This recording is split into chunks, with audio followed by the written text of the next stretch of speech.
হাসিনাকে ফেরাতে নয়াদিল্লিকে চিঠি পাঠালো ঢাকা। কি বার্তা ইউনূস সরকারের? ফাঁসির সাজা ঘোষণার এক সপ্তাহের মধ্যে বাংলাদেশের প্রাক্তন প্রধানমন্ত্রী শেখ হাসিনাকে ফেরত চেয়ে চিঠি পাঠালো ঢাকা। গত শুক্রবার ভারতীয় হাই কমিশনে সংক্ষিপ্ত চিঠি পৌঁছে দিয়েছে বাংলাদেশের পররাষ্ট্র মন্ত্রক।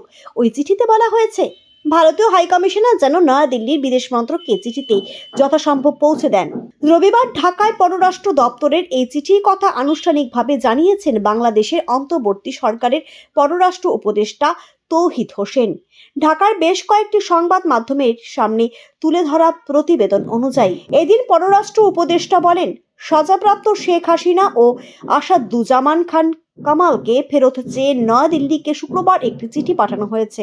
অবশ্য এই চিঠি নিয়ে এখনো মুখ খোলেনি ভারত। উল্লেখ্য, গত জুলাই আগস্ট জুড়ে চলা গণ অভ্যুত্থানের ক্ষমতাচ্যুত হন শেখ হাসিনা। পড়ে যায় তার আওয়ামী লীগের সরকার। তারপর থেকে বাংলাদেশ গিয়েছে অন্তর্বর্তী সরকারের হাতে। অন্যদিকে হাসিনা দেশ ছাড়া হয়ে চলে এসেছেন ভারতে। এই ছাত্র জনতার আন্দোলনের সময়কালে হাসিনার বিরুদ্ধে গণহত্যার অভিযোগ ওঠে। পরবর্তীতে সেই অভিযোগের ভিত্তিতে মামলা গড়ায় বাংলাদেশের আন্তর্জাতিক অপরাধ ট্রাইব্যুনালে।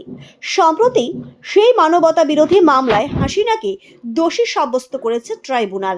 হাসিনার পাশাপাশি বাংলাদেশের প্রাক্তন স্বরাষ্ট্রমন্ত্রী ও পুলিশ কর্তাকেও দোষী সাব্যস্ত করেছে আদালত। হাসিনা ও আসাদুজ্জামানকে ফাঁসির সাজা শুনিয়েছে বাংলাদেশের আদালত। অন্যদিকে পুলিশ কর্তা রাজসাক্ষী হওয়ায় তাকে 5 বছরের কারাদণ্ডের সাজা শুনিয়েছে বাংলাদেশের ট্রাইব্যুনাল। হাসিনা ও আসাদুজ্জামান ফেরার, তাই তাদের দেশে ফেরাতে উদ্যোগী ঢাকা। বলে রাখা প্রয়োজন, হাসিনাকে ফেরাতে দুটি প্রক্রিয়ায় চিঠি দেওয়া হবে বলেই জানিয়েছিল বাংলাদেশের অন্তর্বর্তী সরকারের পররাষ্ট্র উপদেষ্টা।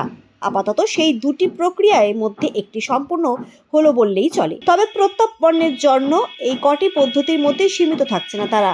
সূত্রের খবর, হাসিনাকে ফেরাতে ইন্টারপোলের কাছে দ্বারস্থ হতে চলেছে বাংলাদেশ। এর আগেই তার বিরুদ্ধে গ্রেপ্তারি পরোয়ানা জারি করে রেড নোটিশ জারি করেছিল আদালত। এবার সেই প্রক্রিয়াকে আবার সক্রিয় করতে চায় বাংলাদেশ।